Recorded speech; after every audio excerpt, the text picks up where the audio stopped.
La parole est à nous. Rappel donc du thème de ce numéro de troisième mi-temps.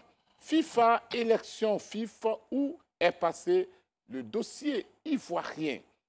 Messieurs, pourquoi ainsi long silence de la FIFA? On va commencer avec vous, Tchétchémi.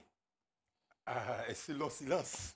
Évidemment, oui, parce que ça fait quand même 5 mois, bientôt 6 mois que nous sommes en dilettante, dans l'attente des résultats de discussion qui a eu lieu entre la FIFA, les délégués de la FIFA, les émissaires de la FIFA et les personnes à auditionner au niveau de la Fédération ivoirienne de football. L'objectif ici, c'était pour la FIFA et la CAF de mieux comprendre la situation qui se passe en Côte d'Ivoire, afin de trouver des solutions qui s'imposent. Dans ce cas de situation de la Côte d'Ivoire, 3 scénarios étaient envisageables. Premièrement, le retour à la commission électorale dirigée par le ministre démissionnaire, le président démissionnaire René Guekmel Dibi, avec son PV caché cohésion sociale. Ça, c'était le 11 août. Deuxièmement, la poursuite du processus électoral avec la commission, sans Dibi René, avec validation du PV du 27 août.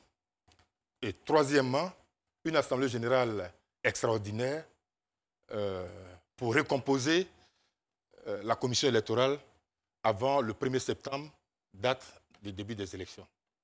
Malheureusement, Sébastien Ounien, dans un courrier datant du 21 août, la FIFA a interdit à la FIF, donc le comité d'urgence, de tenir une assemblée générale extraordinaire.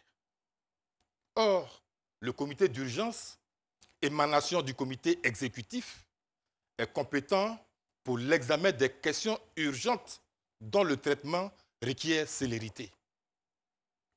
Une assemblée générale, qu'elle soit ordinaire ou extraordinaire, est dictée par l'urgence des points à l'ordre du jour à examiner. Donc, soutenir qu'une assemblée générale extraordinaire n'était pas nécessaire, c'est dénier à la Fédération ivoirienne de football son droit de réexaminer, de remplacer, de désigner et de revoquer la commission électorale en place. Aujourd'hui, la décision tarde à venir parce que la FIFA a comme une patate chaude entre les mains. D'accord. On va vous écouter, Dago Charles.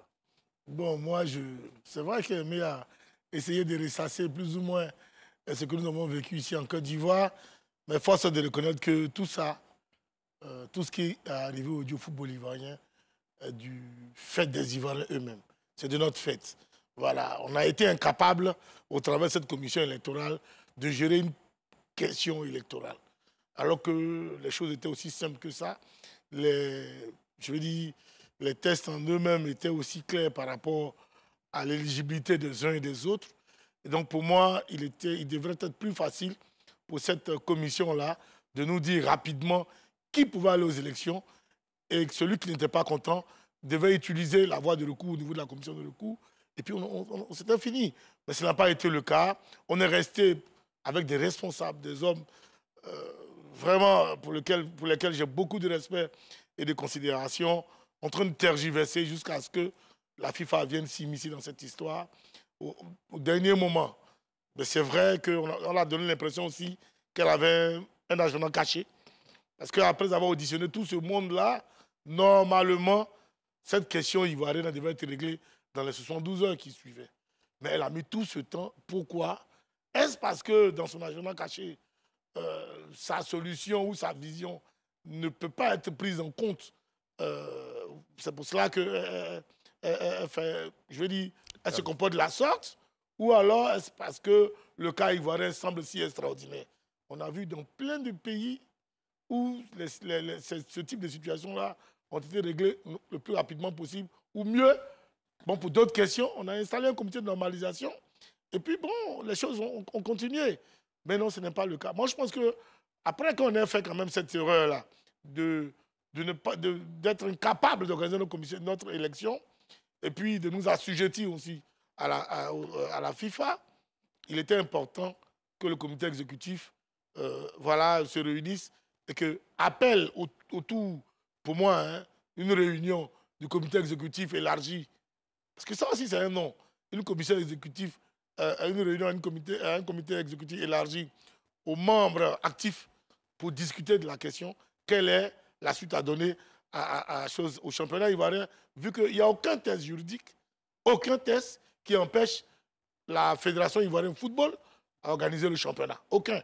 Même à l'état actuel, M. Déoulé, qui assume l'intérim, peut aujourd'hui, si et seulement si tous les acteurs étaient d'accord, organiser un championnat.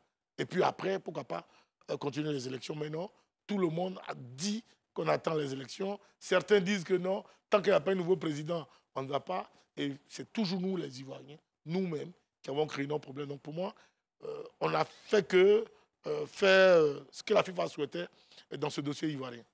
Magoula Diop.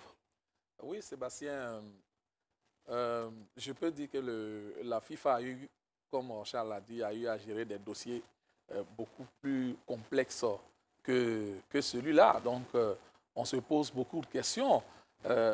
Des dossiers plus complexes qu'elle a eu à gérer dans un bref délai. D'ailleurs, dans son courrier du 27, elle indiquait qu'elle allait revenir vers la Fédération ivoirienne de football dans les plus brefs délais.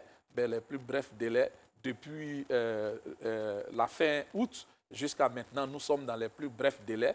Les plus brefs délais, est-ce que c'est des jours? Est-ce que c'est des mois? Est-ce que c'est des années? Mais avec la FIFA, on commence à découvrir beaucoup de choses, Sébastien.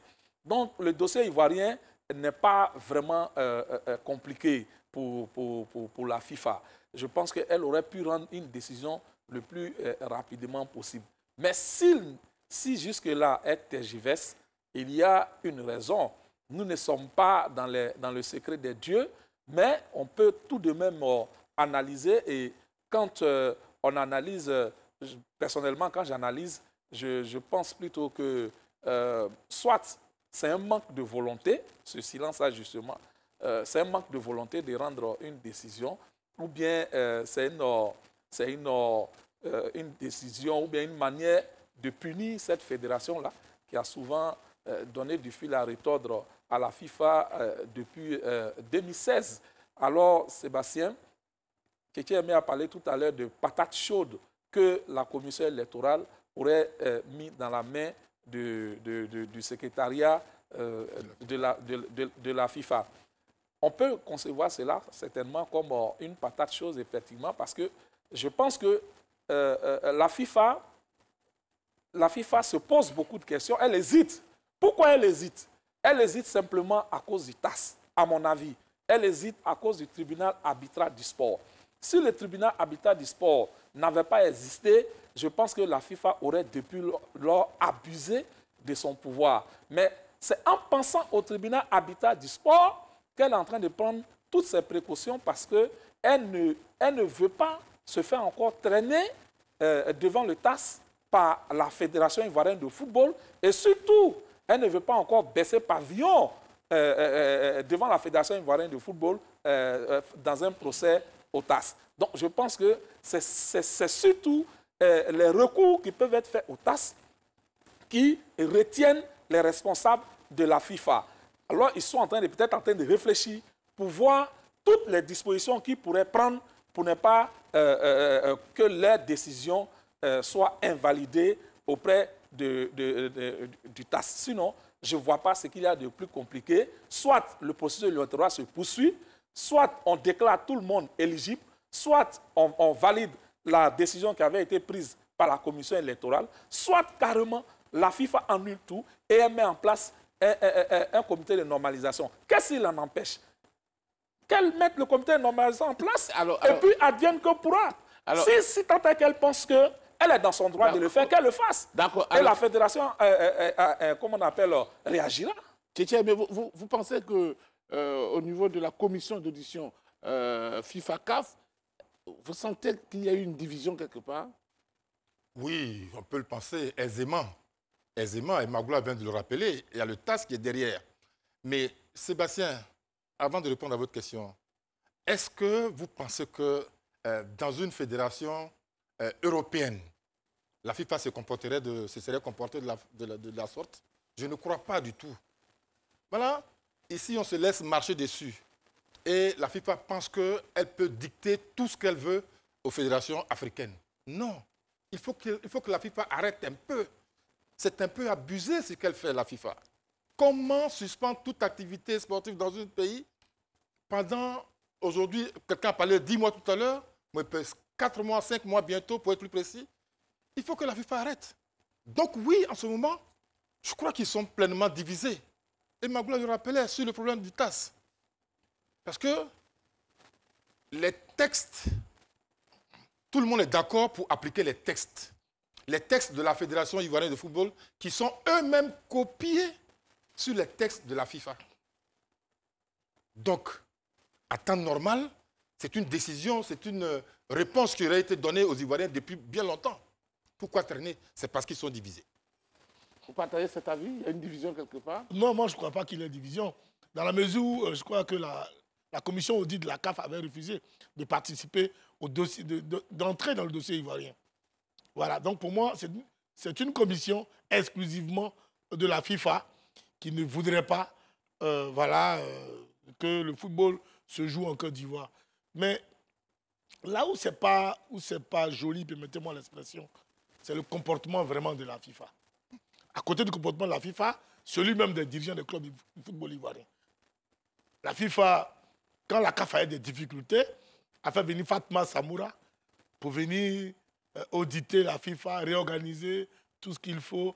Et en 6 mois, elle a pondu des résolutions qui, bon, en tout cas, elle a fondu des résolutions. Et tu as amené au départ de Hamad aujourd'hui. Avec lesquelles, je crois que, sur lesquelles nous avons déjà beaucoup pilogué. Qu'en est-il de la Côte d'Ivoire? Pourquoi un problème d'élection en Côte d'Ivoire puisse empêcher la FIFA de se prononcer? Moi, c'est pour ça que je dis que certainement Infantino, Fatma Samoura, ils ont un agenda caché. Certainement, ils ont un agenda caché. Soit sur les 3 candidats, ils ont un pour lequel ils sont partants, qui ne veulent pas les 2 autres, ou alors ils ne veulent plus qu'il y ait du football en Côte d'Ivoire. Mais qui nous disent qu'ils ne veulent plus qu'il y ait du football en Côte d'Ivoire.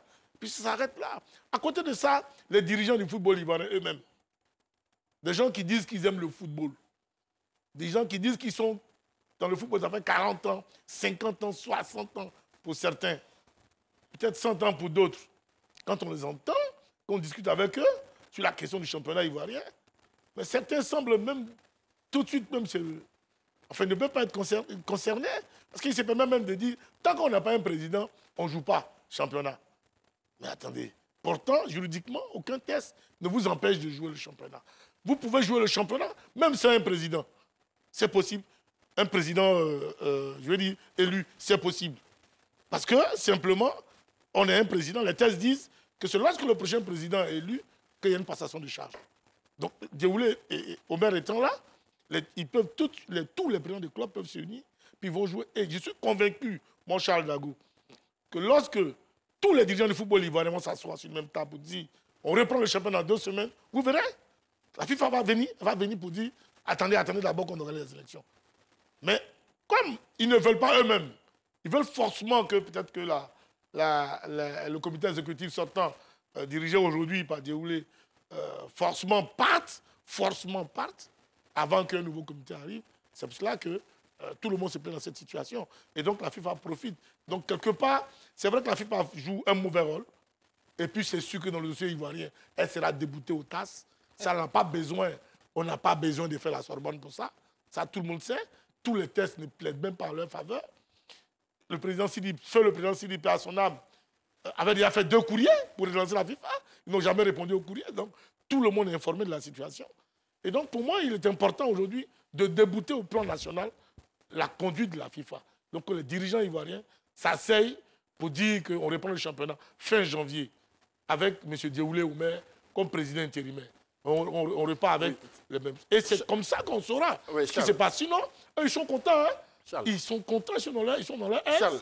Alors que les gens souffrent, les présidents des clubs souffrent. Et quand on sait que c'est que le football qui génère une certaine économie tout autour des stades, tout et tout, mais c'est tout le monde qui Vous paie êtes finalement. certain que les présidents de club souffrent? Moi, je dirais le contraire. je dirais à Charles, c'est vrai que je partage son avis, mais pas totalement, puisque il y a la Ligue professionnelle.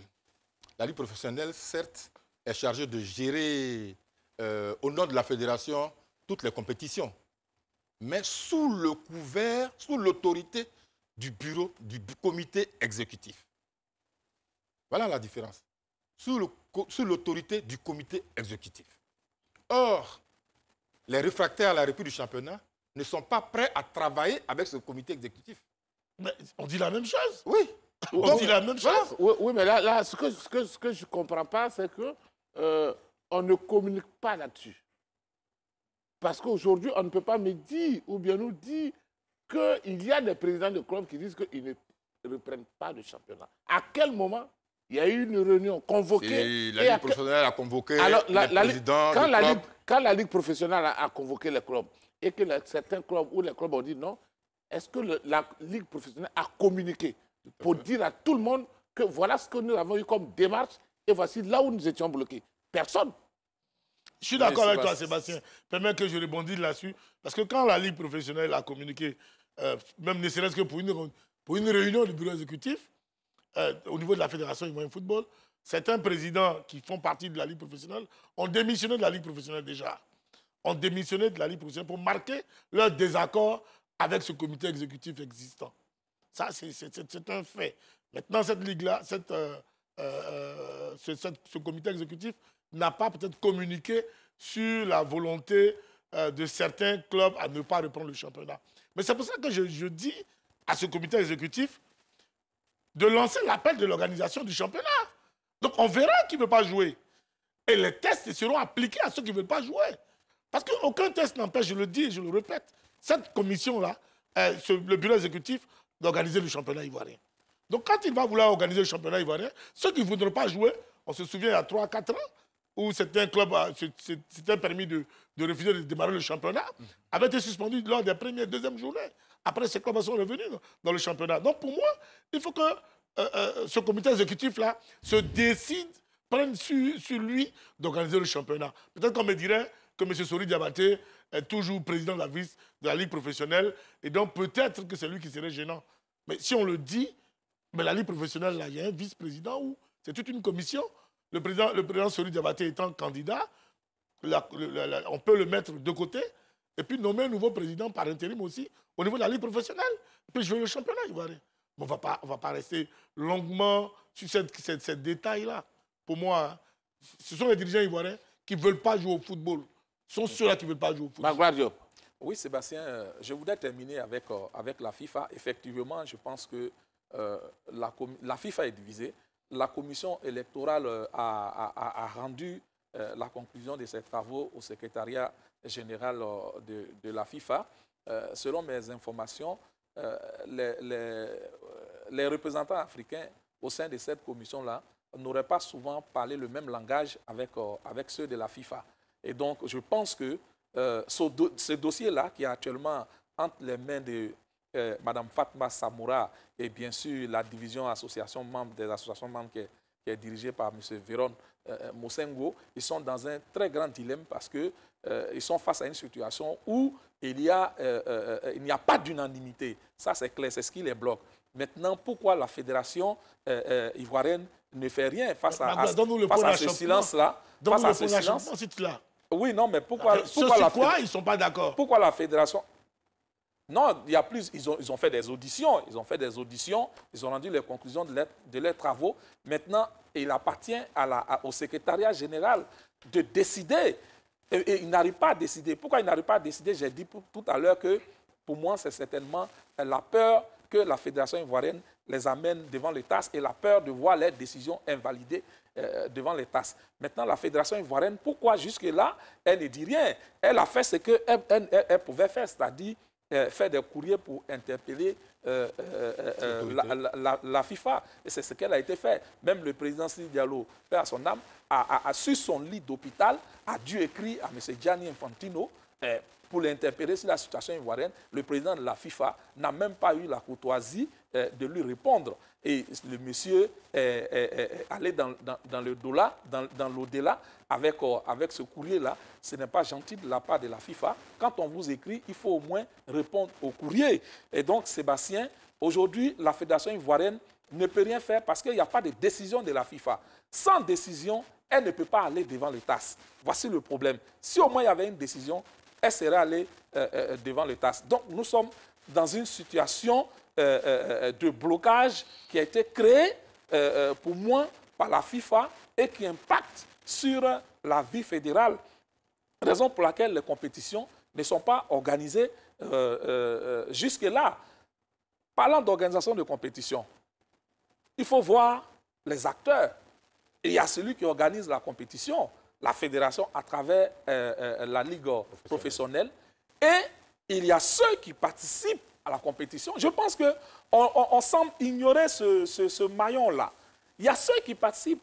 Même si la fédération décide aujourd'hui d'organiser un championnat national et que les clubs disent qu'ils ne jouent pas, qu'est-ce qu'elle peut faire? La réalité, Sébastien, il n'y a pas de championnat national en Côte d'Ivoire parce que les clubs ne veulent pas jouer.